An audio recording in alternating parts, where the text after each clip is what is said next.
Mengajar seringkali terasa semakin berat, bukan semata-mata karena banyaknya tugas atau tebalnya RPP yang harus disiapkan. Filsuf Epictetus pernah berkata, kita menderita bukan karena hal-hal yang terjadi, tapi karena pandangan kita terhadap hal-hal itu.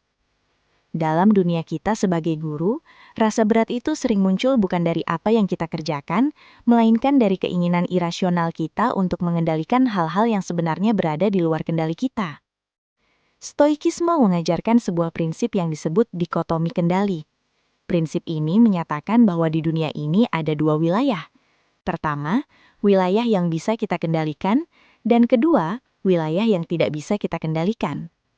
Stres dan burnout sering terjadi ketika kita menggantungkan kebahagiaan dan ketenangan kita pada wilayah yang kedua, hal-hal yang sebenarnya tidak berada dalam kuasa kita. Jika kita petakan, ada banyak hal eksternal yang berada di luar kendali kita, seperti nilai ujian murid, apakah murid menyukai kita atau tidak, kebijakan kurikulum yang sering berubah, serta komentar dari orang tua murid. Semua itu tidak sepenuhnya bisa kita atur, sekeras apapun usaha kita. Namun, ada juga wilayah internal yang sepenuhnya berada dalam kendali kita. Kita bisa mengendalikan seberapa baik kita mempersiapkan materi, niat tulus saat memasuki kelas, kesabaran dalam menjawab pertanyaan murid, serta kata-kata yang kita pilih saat berkomunikasi. Ketika kita mulai memusatkan perhatian dan energi pada hal-hal yang berada dalam kendali kita, beban mengajar perlahan menjadi lebih ringan.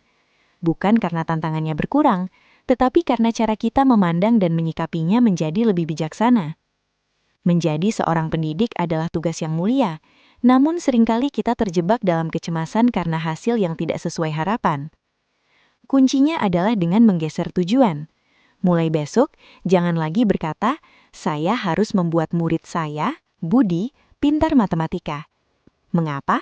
Karena kepintaran murid adalah hasil di luar kendalimu, dan memaksakannya hanya akan membawamu pada kekecewaan.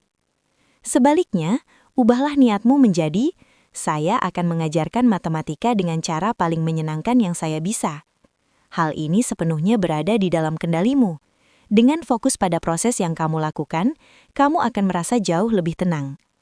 Inilah yang disebut dengan kebebasan sejati. Kamu akan merasa merdeka saat berhenti menggantungkan kebahagiaanmu pada respon murid. Ingatlah bahwa kamu mengajar bukan untuk dipuji atau mengejar hasil instan, melainkan karena itu adalah tugas muliamu sebagai manusia. Mengenai hasilnya, serahkan pada semesta, atau dalam bahasa spiritual kita, tawakal.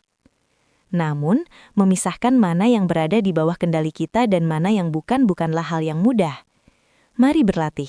Pikiran kita sangat mudah tergelincir kembali ke dalam rasa cemas.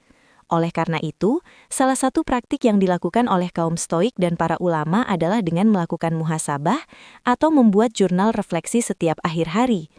Tuliskan apa saja yang sudah maksimal kamu lakukan dan apa saja yang memang harus kamu ikhlaskan.